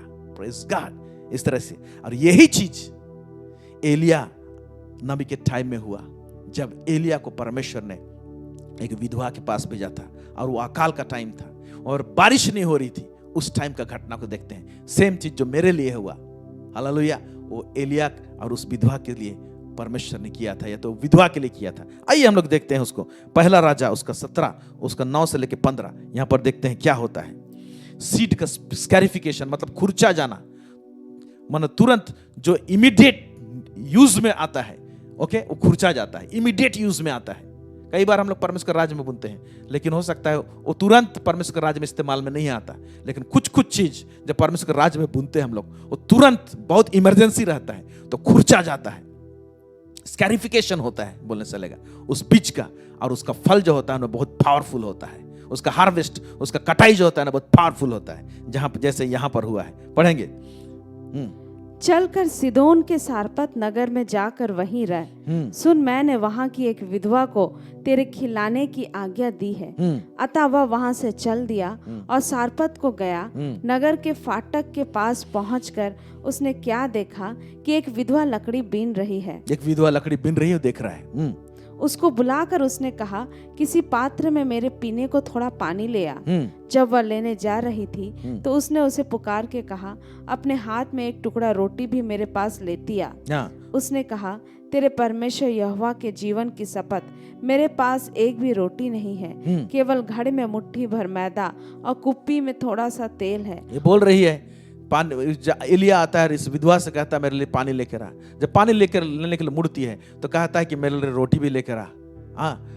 बोलता है, तो ये विधवा बोलती है मेरे पास थोड़ा सा मैदा है और कुप्पी भर तेल है और उसके अलावा कुछ नहीं है। फिर आगे क्या लिखता है, और मैं 2-1 लकड़ी बीन कर लिए जाती हूँ कि अपने और अपने बेटे के लिए उसे पकाऊं और हम उसे खाएं फिर मर जाएं। हाँ, उसे खाएं, फिर आगे का भविष्य क्या बोल रहा है, खाएंगे उसके बाद मर जाएंगे बोल रही है। लेकिन क्या होता है यहाँ पर देखिए, एलिया ने उससे कहा, मत डर, जाकर अपनी बात के अनुसार कर, परंतु पहले मेरे लिए एक छोटी सी रोटी बनाकर मेरे पास ले आ, फिर इसके बाद अपने और अपने बेटे के लिए बनाना। क्या बोलते हैं, पहले परमेश्वर के राज्य के विषय में सोच। परमेश्वर का हेवी अनॉइंटिंग उस प्रभु के दास के ऊपर, एलिया के ऊपर में था। और इसके पास में जो थोड़ा सा मैदा था और जो तेल था, मैदा और तेल जो है ना, ये लास्ट बीज है और उनके पास बचा है। और यहां पर इमरजेंसी है, अभी ये बीज खुरचा जाने वाला है। तो उसने आनाकानी नहीं की, लेकिन प्रभु का दास जिस तरह से कहता है, अब सोचने वाली बात है, प्रभु का दास ये विधवा के ऊपर तरस नहीं खा रहा है जैसे सोच सकते हैं, लेकिन बोना और काटना एक बहुत बड़ा प्रिंसिपल है। एक्चुअली परमेश्वर के दास इस विधवा बहन जो है उसको स्वर्ग का स्रोत के साथ में कनेक्ट करना चाह रहा था, उसके बोने के द्वारा से। फिर आगे क्या होता है? क्योंकि इज़राइल का परमेश्वर यहोवा यूं कहता है कि जब तक यहोवा भूमि पर मेघ न बरसाएगा, तब तक ना तो उस घड़े का मैदा समाप्त होगा और ना उस कुप्पी का तेल घटेगा। तब वह चली गई और एलिया के वचन के अनुसार किया। तब से वह और स्त्री और उसका घराना बहुत दिन तक खाते रहे। बहुत दिन तक खाते रहे। Praise the Lord. मैं 1 महीना का ग्रोसरी के विषय में सोच रहा था, परमेश्वर ने एक साथ में 2 साल का मेरे लिए राशन जुगाड़ कर दिया, बोनस चलेगा। और ये लोग भी जो लास्ट उनके पास में बचा था उसको खा के मरने वाले थे, लेकिन परमेश्वर ने कितने साल उसको लोग खाए वहां पर, जब तक कि एलिया ने आज्ञा नहीं देता है कि बारिश हो बोलकर। प्रेज गॉड, आमीन। तो हम लोग यहाँ पर बीज के विषय में देखें और उसके बाद में आपको समझना है राइट मौसम और टाइमिंग में आपको बीज बुनना है। Praise the Lord. इसीलिए उत्पत्ति उसका 8:22 में, मैं अंग्रेजी में पढ़ रहा हूं, हिंदी में ऊपर में पढ़ चुके हैं। While the earth remains, seed time and harvest, मतलब बीज बोने का समय होता है। तो बीज बोने का समय उसको हम कैसे जाने, कैसे पहचाने? आइए कुछ एक वचनों को देखते हैं। फिलिपी 4 उसका 10 पद में क्या लिखता है बीज बोने का समय? मैं प्रभु में बहुत आनंदित हूं कि अब इतने दिनों के बाद तुम्हारी चिंता मेरे विषय में फिर जागृत हुई है। निश्चय तुम्हें आरंभ में भी इसका विचार था, पर तुम्हें अवसर ना मिला। Praise the Lord. बोलते हैं तुम्हें अवसर ना मिला, यानी कई बार परमेश्वर अवसर देता है, तो आपको उस अपॉर्चुनिटी को, उस अवसर को आपको समझना है कि परमेश्वर ने कहां पर आपको अवसर दिया है बीज बोने के लिए। तो उस मौसम को आपको जानना है। Hallelujah, praise God. और वो अवसर कई बार ऐसे होता है, पवित्र आत्मा आपको कायल कर देगा, आपके अंदर में कायल कर देगा। जैसे ये वचन है, बहुत सारे चीज को एक्सप्लेन करता है, लेकिन एक खंड को मैं यहां से एक नियम को निकाल के आपको बता रहा हूं। गलातियों की पुस्तक 6 उसका 8 पद, यहां पर यूं लिखा है, मैं पढ़ रहा हूं। क्योंकि जो अपनी शरीर के लिए बोता है वह शरीर के द्वारा विनाश की कटनी काटेगा, और जो आत्मा के लिए बोता है, किसके लिए? आत्मा के लिए, वह आत्मा के द्वारा अनंत जीवन की कटनी काटेगा। यहां पर बोना और काटने के विषय में बोल रहा है, यानी परमेश्वर का आत्मा हमको जहां चलाए रहेगा, हमको कायल कर दिया रहेगा। कई बार ऐसे होता है, पवित्र आत्मा हमको चलाएगा, यहां पर बुन, इस प्रभु के दास के जीवन में बुन, इस मिनिस्ट्री में, सेवकाई में परमेश्वर बुन, ऐसे पवित्र आत्मा चलाएगा, कायल कर देगा। तो क्या करते हैं, ये जो समय ये है एक्चुअली अपॉर्चुनिटी, ये है एक्चुअली मौसम, जब पवित्र आत्मा चला रहा है, कायल कर दे रहा है आपको, आप बुनेंगे, बहुत फल लाएंगे। Hallelujah, praise God. मैं एक गवाही आपको बताना चाहता हूं। बहुत साल पहले 2001-2 का टाइम का बात है। उस समय में भुवनेश्वर में एक मीटिंग हुआ था, विक्ट्री टुडे एक का मीटिंग, जिसमें प्रभु के दास पास्टर राइजन बोल के चेन्नई के थे, सेवा करते थे, और उन्होंने 3 या 4 दिन का मीटिंग रखा था। और उस मीटिंग में मुझे एज ए गेस्ट बुलाए थे, ट्रांसलेट करने के लिए, मैसेज को अंग्रेजी में से हिंदी में उसको ट्रांसलेट करने के लिए। तो वहां पर एक प्रभु का दास था पर्टिकुलरली, उसका मैं ट्रांसलेट करता था। तो 3-4 दिन का मीटिंग था। जब ट्रांसलेट कर रहा था, उसमें बहुत सारे यूथ मास अटेंड कर रहे थे, और बहुत सारे प्रभु के दास दासी लोग भी उस मीटिंग को अटेंड किए थे।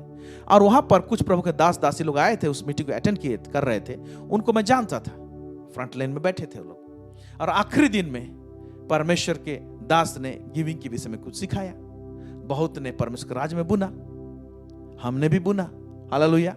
फिर जब मीटिंग खत्म हो गई तो उन्होंने मुझे ऑनर करते हुए, क्योंकि मैंने उसके सेवकाई में योगदान दिया है, ट्रांसलेशन किया, इसलिए उन्होंने मुझे एक अमाउंट गिफ्ट में पकड़ाया, करीब 4,400 लगभग। तो मैंने क्या किया, मेरे दिल में आया कि मैं इसका दशमांश निकाल के अलग करके रखता हूं। Praise the Lord. और मैं उसको निकाल के वहीं पर अलग करके रखा हूं। अब मीटिंग खत्म हो गई और हमको लौटना है, मुझे अपना बस में लौटना है। और क्या हुआ कि 2 प्रभु के दास लोगों के साथ में मेरा मुलाकात हो गया। और वो प्रभु के दास लोग, वो लोग भी अलग अलग जगह से आए थे। और उन्होंने कहा चलो एक परिवार में प्रार्थना करने के लिए जाएंगे। और वो लोग मेरे से बहुत सीनियर हैं, प्रभु सामर्थ्य रूप से इस्तेमाल कर रहा है, बहुत सीनियर है मुझसे। तो मैं उनके साथ साथ में हूं, चलो कुछ और सीखने को मिल जाएगा बोलकर। और उसमें से एक प्रभु के दास के पास में एक गाड़ी था, वैन, और उसने और एक प्रभु के दास को भी साथ में लिया और मुझे भी लेकर गया, चलिए। और वो 2 प्रभु के दास एक ही शहर के थे, एक वैन में आया था और एक बस में आया था। और जो वैन वाला प्रभु का दास वो कहता है जो बस में आया था उससे, अरे हम लोग तो एक ही शहर के हैं, आप चलो हमारे साथ में, मैं आपको छोड़ दूंगा बोल के वो बोलता है। अब मुझे तो बस में लौटना था रौरकला। लेकिन शाम के टाइम एक परिवार में हम लोग तीनों वहां पर बैठे हैं और जो वैन वाला प्रभु का दास है वो सुसमाचार बांट रहा है वहां पर, और हम बैठे हैं। तो जब बैठे हैं तो बार बार मेरे अंदर में पवित्र आत्मा मुझे घायल कर रहा है, बोल रहा है कि जो बस में जो आया है, ओके, वो प्रभु का दास को तुमने जो बीज तुमने जो अलग किया है, अलग करके रखे हो ना तुम, उसको इसको दो। मैं सोच रहा हूं मैं सही सुन रहा हूं तो, लेकिन इतना ज्यादा कायल कर दिया मुझे पवित्र आत्मा ने, मैं रह नहीं पाया। जब प्रेयर मीटिंग वहां पर खत्म हुआ तो ये बस से जो आया था प्रभु का दास को मैंने बुलाया बाहर, और मैं उस अमाउंट को निकाला और उसको पॉकेट में मैंने उसे डाल दिया और बोला प्रभु मुझे बोल रहा है ये आपको देने के लिए। उन्होंने रिसीव किया, थैंक्स बोल के वो चले गए। और मुझे कुछ भी नहीं मालूम कि ये बस से जो आया था प्रभु का दास का क्या स्थिति था। मुझे कुछ महीनों के बाद में उसके साथ में कांटेक्ट होता है, वो फोन करता है और मुझे बातें करता है और मुझे एक अद्भुत बात बताता है। वो प्रभु का दास जिसको मैंने ये अमाउंट दिया था, वो बोलता है कि ब्रदर आपने जो उस दिन मुझे जो भेंट पकड़ाया, मेरे जीवन में जो आपने बीज बुना, आप जानते नहीं उसके द्वारा से मैंने कितना बड़ा मिनिस्ट्री किया, और आप जानते नहीं थे मेरा स्थिति क्या था। मैं क्या हुआ ब्रदर, मैंने उसे पूछा तो कहता है कि लास्ट डे उस मीटिंग में जब प्रभु के दास गिविंग के विषय में बता रहे थे तो मैंने पर्स निकाला और मेरे पर्स में जितने पैसे थे टोटल सारा पैसा निकाल कर, ये चिंता नहीं करते हुए कि मैं कैसे लौटूंगा, मैं तो बस में आया हूं, बस का मुझे भाड़ा देना है, मेरे हाथ में टिकट नहीं है, और मैं सारा पैसा को निकाल के मैंने दान पेटी में डाल दिया। मेरे पास एक पैसा नहीं था। अब मैं सोचने लगा बस सब कुछ तो मैं डाल दिया हूं, फिर अभी घर लौटूंगा कैसे। जब मैं सोच ही रहा हूं घर लौटूंगा कैसे, और घर लौटूंगा तो मेरी एक बेटी है, वो मेरी बेटी मैं भुवनेश्वर से लौट रहा हूं तो जरूर आशा करेगी मेरी बेटी कि पापा मेरे लिए क्या लाया है खरीद कर, मैं क्या दूंगा, कुछ तो स्वीट्स लेकर जाना चाहिए मुझे। लेकिन सारा पैसा तो मैंने दान पेटी में डाल दिया। मैं सोच ही रहा था कि ये प्रभु का दास जो वैन वाला है वो बोलता है चलो मेरा वैन में तुम चलो बोलकर, तो मैं प्रभु को धन्यवाद दिया, प्रभु मेरा जाने का तो व्यवस्था कर दिए। फिर मैं सोचने लगा मैं घर जाऊंगा तो छूछात कैसे जाऊंगा, मेरी बेटी के लिए क्या लेके जाऊंगा, मैं सोच ही रहा था। लेकिन उस मीटिंग में जिस घर में हम लोग प्रार्थना करने बैठे थे, आपने मुझे बाहर बुलाया और मुझे वो अमाउंट दिए, और उसी से मैं अपने बेटी के लिए कुछ खरीद कर लेकर गया, और उसी पैसा से मैंने अपने गाड़ी में पेट्रोल डाला, और मैंने 13 या 14 लोगों को मैंने बपतिस्मा देने के लिए गांव में जाने पाया उसी पैसा से। Praise God. क्या आप जानते हैं मौसम ऐसे आता है, पवित्र आत्मा कभी कभी कायल कर देगा। जब मुझे उसने कायल किया पवित्र आत्मा ने, तो जब मैंने उसके प्रभु के दास के जीवन में जब ये बीज को बुना, देखते हैं कि वंडरफुल मिनिस्ट्री होता है। और वो स्वयं खुद भी हालेलुया सारा पैसा को उसने दान पेटी में डाल चुका था। ऐसे परमेश्वर कनेक्ट करता है, ऐसे परमेश्वर रेस्पॉन्स करता है, ऐसे परमेश्वर जवाब देता है। Praise God. इसीलिए मैं बताना चाहता हूं ये बोना और काटना का जो नियम है कभी फेल नहीं होता है। और इस संसार में जब आप हैं तो इस नियम को आप समझते हुए, अंडरस्टैंड करते हुए जब आप फॉलो करेंगे तो परमेश्वर आपके जीवन में भी अद्भुत कामों को करेगा। आमीन। ऐसे ढेर सारी बातें हमें बता सकता हूं। हालेलुया। मैं और एक बात बोल रहा था, कि आप बीज को बुनिएगा। बोने वाले को बीज देता है और खाने वाले को रोटी देता है भोजन के लिए। रोटी को मत बुनिएगा, बीज को बुनिएगा। तो आप बोल सकते हैं, प्रभु का दास, रोटी क्या है? कब रोटी को बुनते हैं? जब पवित्र आत्मा आपको चलाता है बुनने के लिए और नहीं बुनते हैं तो वो बीज बाद में रोटी बन जाता है। यानी जब समय चला जाता है, बोने का राइट टाइम रहता है, उससे चला जाने के बाद में क्या होगा? उसको खाने का मन करेगा आपको। जिस काम में जब लगना चाहिए था उसमें आपने नहीं बुना, वो मौसम चला गया, तो अब क्या हो गया? वो रोटी में परिवर्तित हो गया। रोटी को बैक बीज नहीं बना सकते हैं, उसका वो इफेक्ट नहीं रहेगा। इसीलिए बोने वाले को प्रभु बीज देता है। Praise God. इसीलिए आप आइडेंटिफाई कीजिए कि परमेश्वर आपके हाथ में हर महीना आपके हाथ में क्या बीज रखता है। मैं हर महीना परमेश्वर के राज्य में बुनते रहता हूं। हालेलुया, प्रेज गॉड, आमेन, आमेन, आमेन, आमेन, आमेन। फिर तीसरा, हमको ग्राउंड को, जमीन को पहचानना है। जहां तहां मत बुनिएगा। मैं पूरा स्पेसिफिक रहता हूं, मौसम के अनुसार बीज को पहचानते हुए राइट ग्राउंड में बुनता हूं मैं। जहां तहां बुनेंगे आप तो नहीं निकलेगा। कोई भी बीज को कहीं पर भी बुन देने से नहीं निकलेगा, उसके लिए सही ग्राउंड रहना चाहिए। Praise God, hallelujah. तो राइट ग्राउंड सबसे बेस्ट ग्राउंड है। बहुत सारे बताए जा सकते हैं, लेकिन बेस्ट ग्राउंड है सुसमाचार का प्रचार और प्रसार। हालेलुया। जिसमें लोग सुसमाचार को सुनते हैं, उद्धार पाते हैं, परमेश्वर का राज एक्सपैंड होता है। ये बेस्ट ग्राउंड है। हालेलुया। ओके, बाइबल का प्रिंटिंग इसमें बुनना बेस्ट ग्राउंड है। मिशनरियों को सपोर्ट करना, जो देहातों में, गांव में जाते हैं, अनरिच जगह में जाते हैं, जहां पर लोग पहुंचे नहीं हैं। हालेलुया, वो बेस्ट ग्राउंड है। Praise the Lord. और वो प्रभु के दास और दासी जो लोग आत्मिक भोजन खिलाते हैं और आपको तगड़ा और मजबूत करते हैं, ये सब ग्राउंड सब है। Praise God. कहीं पर भी आप बुन सकते हैं। आप पवित्र आत्मा को पूछेंगे, पवित्र आत्मा आपको कायल करेगा, चलाएगा। प्रेज द लॉर्ड, हालेलुया, आमेन, आमेन, आमेन, आमेन। आइए कुछ वचनों को देखकर हम ग्राउंड को समझने की कोशिश करेंगे, जमीन को। रोमी 10 उसका 14 से लेकर 15 पद क्या लिखता है? फिर जिस पर उन्होंने विश्वास नहीं किया वे उसका नाम कैसे लें? जिस पर उन्होंने विश्वास नहीं किया उसका नाम कैसे लेंगे? जिस पर विश्वास ही नहीं किया है लोग तो नाम नहीं लेंगे। फिर और जिसके विषय सुना नहीं उस पर कैसे विश्वास करें? तो जिसके विषय में सुने ही नहीं रहेंगे तो कैसे विश्वास करेंगे? और प्रचारक बिना कैसे सुने? प्रचारक बिना कैसे सुनेंगे? और यदि भेजे ना जाएं तो कैसे प्रचार करें? हाँ, जब भेजे ना जाए तो कैसे प्रचार करेंगे? जैसा लिखा है, उनके पांव क्या ही सुहावने हैं जो अच्छी बातों का सुसमाचार सुनाते हैं। Praise God. ऐसे जगह में अपना बीज बोनिए, भेजे जाए। जो लोग भेजे गए हैं उनको सपोर्ट कीजिए। हालेलुया। कई बार कोई मिशनरी को साइकिल का जरूरत होता है, साइकिल अब हर दिन साइकिल खरीद के दे सकते हैं आप। मोटरसाइकिल का हो सकता है, मोटरसाइकिल दे सकते हैं। Praise God, hallelujah. भेजने वाला काम, जब तक भेजे नहीं जाएंगे तो लोग कैसे सुनेंगे? तो सुनने के लिए आवाज चाहिए। कई मीटिंग को जब ऑर्गेनाइज होता है आप वहां पर बुन सकते हैं। वहां पर कितने सारे साउंड सिस्टम से लेके, स्टेज से लेके बहुत सारे चीज होते हैं। ऐसे ऐसे ग्राउंड है। आमेन, हालेलुया। आगे देखेंगे 1 तीमुथियुस 5 उसका 17 से लेके 18।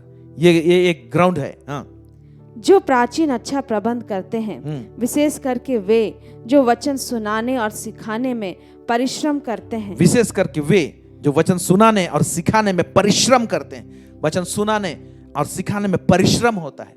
परमेश्वर का गुण भेद, रहस्यमय बातों को लेके आने के लिए घुटनों में जाना पड़ता है। प्रभु के दास लोग फास्टिंग करते हैं। हालेलुया। रहस्यमय बातें सब ऐसे नहीं आती हैं, परमेश्वर उनको देता है। सिखाने सुनाने में परिश्रम करते हैं। 2 गुने आदर के योग्य समझे जाएं। क्यों 2 गुने आदर के योग्य समझे जाएं? फिर क्योंकि पवित्र शास्त्र कहता है, दावने वाले बैल का मुंह ना बांधना। दावने वाले जिस मुंह, बैल का मुंह को नहीं बांधना। जब हम लोग गांव में बैल को दावते हैं ना तो उसका मुंह को बंद नहीं करना बोलते हैं। फिर क्योंकि पवित्र शास्त्र कहता है, दावने वाले बैल का मुंह ना बांधना, क्योंकि मजदूर अपनी मजदूरी का हकदार है। क्योंकि मजदूर अपनी मजदूरी का हकदार है। जो सुसमाचार का प्रचार करेंगे वो सुसमाचार के द्वारा से जिएंगे बोलता है। प्रेज गॉड, हालेलुया, आमेन, आमेन, आमेन, आमेन। सो अपना बेस्ट सीड परमेश्वर के राज के ला सकते हैं, बेस्ट, उसका बेस्ट फल परमेश्वर देगा। मेरे जीवन में बहुत सारे गवाही, बहुत से एक एक करके बता सकता हूं, क्योंकि ये मेरा लाइफ स्टाइल है, बोलना और करना। Praise God. आइए, बेस्ट क्या होता है पढ़ेंगे हम लोग। ये एलिया नबी के टाइम में है, जब अकाल पड़ा हुआ था। एलिया ने आज्ञा दे दिया और आसमान बंद हो गए, बारिश नहीं हो रही है, पानी नहीं हो रही है। ओके, पहला राजा उसका 18 उसका 23 पद। और कार्मेल पर्वत पे सब लोगों को जुगाड़ करता है। बाल देवता के पुजारी लोग वहां पर आते हैं, वहां पर 2 बेदी बनाए जाते हैं, और वो कहता है कि 2 बछड़े लाए जाएं। ओके, और उसमें से तुम लोग छांट कर, बाल देवता के जो पुजारी लोग रहते हैं, झूठे भविष्यवक्ता लोग रहते हैं, उनको बोलता है तुम लोग पहले अपने ईश्वर को आराधना करो या तो उसको पुकारो, और जो परमेश्वर आग से उत्तर देगा वही सच्चा परमेश्वर है। अगर तुमसे नहीं होगा तो फिर मैं करूंगा, मेरा परमेश्वर आग से उत्तर देगा। इस तरह का बात आप लोग जानते हैं, उसको पूरा पढ़िएगा। मैं कुछ ही खंड को पढ़ा रहा हूं। पहला राजा उसका 18 उसका 23 पद क्या लिखता है? इसलिए 2 बछड़े लाकर हमें दिए जाएं, और वे एक अपने लिए चुनकर उसे टुकड़े टुकड़े काट कर लकड़ी पर रख दें, और कुछ आग न लगाएं। और मैं दूसरे बछड़े को तैयार करके लकड़ी पर रखूंगा और कुछ आग न लगाऊंगा। हाँ, बोलता है, और इसलिए 2 बछड़े लाकर हमें दिए जाएं, और वे एक अपने लिए चुनकर, यहां पर लिखिए, वर्ड को आप नोट कर सकते हैं, चुनकर उसे टुकड़े टुकड़े करके लकड़ी पर रख दे। चुनकर। तो प्रभु का दास एलिया कहता है तुम लोग पहले चुनो। वो लोग चुनते हैं, बलिदान चढ़ाते हैं, वो लोग प्रार्थना करते हैं अपने देवी देवताओं को, आग नहीं बरसता है, अपने आप को घायल करने लगते हैं। फिर एलिया कहता है तुम लोग हटो, तुम लोग से नहीं होगा, तुम्हारा परमेश्वर तुम लोग का नहीं सुन रहे। अभी देखो मेरा जीवता परमेश्वर है, कैसे उत्तर देगा। उसके बाद एलिया क्या करता है, वो जो बेदी सब तोड़ दिया गया था, उस बेदी को ठीक ठाक करता है, रेडी करता है, और वो बछड़ों को काटता है, बलिदान चढ़ाता है। फिर एक खास चीज करता है, आइए पढ़ेंगे। पहला राजा उसका 18 32 से लेकर 35 यहां पर क्या लिखता है? और उन पत्थरों से यहोवा के नाम की एक वेदी बनाई, और उसके चारों ओर इतना बड़ा एक गड्ढा खोद दिया कि उसमें 2 बीज समा सके। तब उसने वेदी पर लकड़ी को सजाया और बछड़े को टुकड़े टुकड़े काट कर लकड़ी पर रख दिया, और कहा 4 घड़े पानी भर के होम बलि पशु और लकड़ी पर उंडेल दो।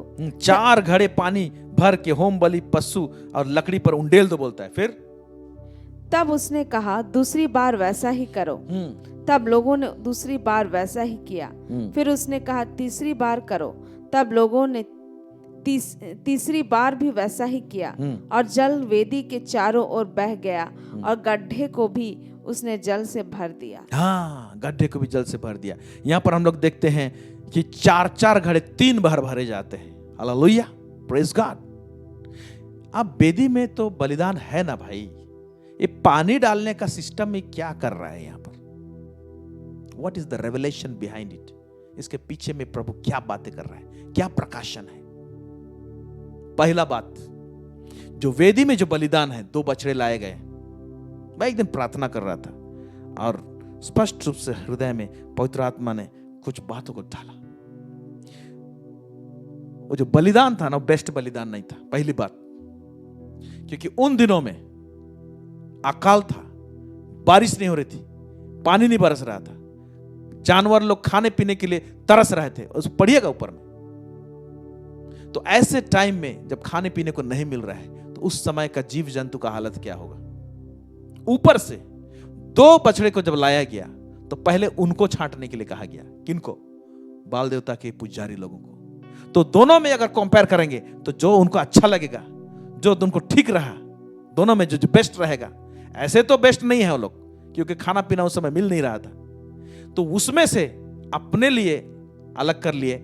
वो तो अच्छा को ना चुनने की कोशिश करेंगे दोनों का कंपेयर करने से, तो अच्छा वाला को हटा लिए, तो जो बचा तो बचा खुचा वाला वेदी में है। तो एलिया को मालूम है ये बचा खुचा वाला जो है ना, ये बेस्ट बीज नहीं है। बेस्ट बीज क्या है? बाय रेवलेशन उसने प्रकाशन में पाया कि बेस्ट बीज आज के दौर में, आज के दिन के लिए, इस वेदी के लिए वो है पानी। Praise God. और जो अच्छा बीज जो है ना, वो पानी। क्यों पानी? क्योंकि बारिश ही चाहिए था, पानी चाहिए था, उसने पानी को बुना। Praise God, hallelujah. ये पानी का रेवलेशन कहां से आया कि पानी ही क्यों चाहिए? क्योंकि उन दिनों में पानी को लेके ही लोग तरसते थे और पानी को लोग बचाना चाहेंगे, रखना चाहेंगे, जाया नहीं करना चाहेंगे। और पानी को बचाने का मूड में लोग थे, तब उस पानी को उंडेलने का मूड में था। Praise God, hallelujah. और सोचिए कि कार्मेल पर्वत में वहां पर पानी मिलेगा आपको। 4 घड़ा 3 बार लेकर आए। 4 3 12, 12 गोत्र हैं, हर एक गोत्र के नाम पर एक एक घड़ा, यानी 12 घड़ा पानी उन दिनों में जो पीने के लिए बचा के रखे रहेंगे, उसको जो बेस्ट पानी है, प्रेज गॉड, उनको लाया गया। वहां पर खोजना पड़ा, यहां नहीं कि जहां तहां कुआं में मिल जाएगा। जहां जो सुरक्षित था उसे बचाने का मूड में लोग थे, उस पानी को मेहनत के साथ में कार्मेल पर्वत में वहां पर डाला गया उसको, हालेलुया। और पानी को जब डाला गया, आग उतरा और उस वेदी का इर्द गिर्द में जितना पानी था वो भाप बन के ऊपर चला गया है। Praise the Lord.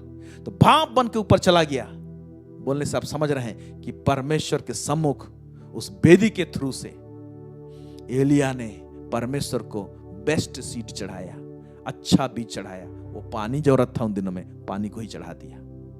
लोगों को प्यास बुझाने वाला चीज, उस दिन पानी को रख सकते थे। वो पानी फ्यूचर था उन दिनों में, हालेलुया। जैसे मैंने कहा बीज के अंदर फ्यूचर होता है, पानी जीवन था उन दिनों के लिए। उन दिनों में पानी को जाया नहीं कर सकते थे, हालेलुया। लेकिन पानी को उसने चढ़ाया, अब परमेश्वर ने उसे रिसीव किया। आग, बारिश होता है, उस आग से सब कुछ भस्म हो जाता है, पूरा चीज सूख जाता है और पानी नेचुरली भाप बन के चला गया है। Praise the Lord. और विश्वास से शायद उसी भाप को खोज रहा था और ऊपर कार्मेल पर्वत में आगे चला जाता है और वो घुटना टेक के प्रार्थना करता है 7 टाइम्स। और एलिया अपने नौकर से बोलता है, देख तो समुद्र के ऊपर में कुछ दिखाई दे रहा है क्या? कुछ समय के बाद में 7 बार प्रार्थना करने के बाद में हम देखते हैं कि हाथ के समान बादल दिखाई दे रहा है। Praise God. ये बादल को उसने वो देखना चाहा है। क्यों? क्योंकि पानी को हमने डाला है, भाप बन के उड़ा है, तो मैं बादल को देख के रहूंगा, बोलता है। प्रेज गॉड, आमेन। और जैसे बादल दिखाई देता है, अहाब राजा को बोलता है, तो भाग अपना रथ में ब्याह से, वरना बारिश तुमको रोक देगा। और इतना घनघोर रूप से वहां पर बारिश होता है, जबरदस्त बारिश होता है, हालेलुया। आप देखने पाते हैं कि किस प्रकार का फसल बारिश का काटा जाता है। पानी चाहिए था, पानी को बुना। उस समय पानी बहुत कीमती कहलाता था। उसी तरह से हम जब परमेश्वर के राज में अपने बेस्ट बीज, जो कि हमारे लिए कीमती होगा, जैसे मैंने खुद देखा, 1 महीना का ग्रोसरी मेरे लिए वो मायने रखता है। लेकिन पवित्र आत्मा जब चलाए, जब हमको बुना, तो परमेश्वर ने 2 साल का ग्रोसरी जुगाड़ किया मेरे लिए। Praise God. ऐसे अनगिनत गवाही हम बता सकते हैं।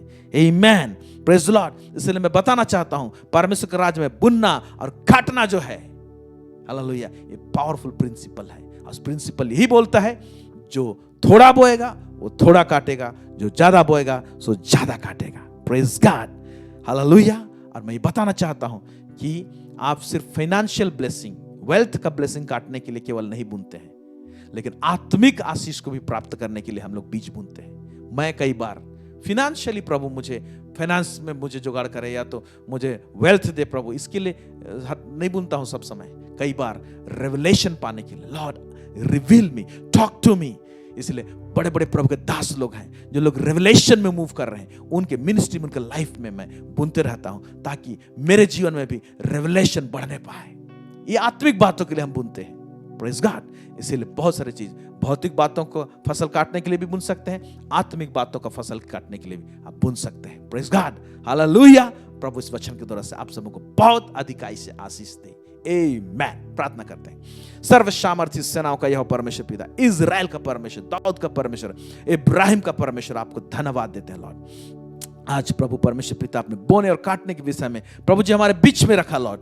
हमारा हृदय प्रभु जी आपके राज्य में कंटिन्यूअस वे में प्रभु जी निरंतर प्रभु जी बोने और काटने का नियम को पालन करने पाए प्रभु जी। लॉर्ड हम अधिक से अधिक आपके राज्य में बेस्ट अपना बुनने पाए, क्योंकि प्रभु जी आपका ये सिस्टम कभी फेल नहीं होता प्रभु जी। आप स्वर्ग से हर एक हमारे जरूरतों को मुहैया कराते हैं प्रभु जी। Lord God almighty, yes Lord, तू अपने महिमा के धन के अनुसार हमारे हर एक घटी को तो पूरा करता है और करेगा, कभी भी लज्जित होने नहीं देगा। इस संसार का प्रभु जी अर्थव्यवस्था का सिस्टम प्रभु जी चरमराया हुआ है, लेकिन आपका स्वर्गीय सिस्टम प्रभु जी हमेशा पुख्ता और मजबूत रहता है। ओ हमारे साथ में जुड़ा हुआ रहने पाए, हमें ग्रेस दीजिए लॉर्ड, ताकि हम ग्रेसफुल्ली हम लोग गिव कर देने सके प्रभु जी, और आनंद से और मन से हम लोग देने पाए प्रभु जी। आपके राज्य में अनुग्रह दे प्रभु, यीशु मसीह के नाम से मांगते हैं, सुनिए और दया से स्वर्ग राज्य में ग्रहण कीजिए। आमेन आमेन।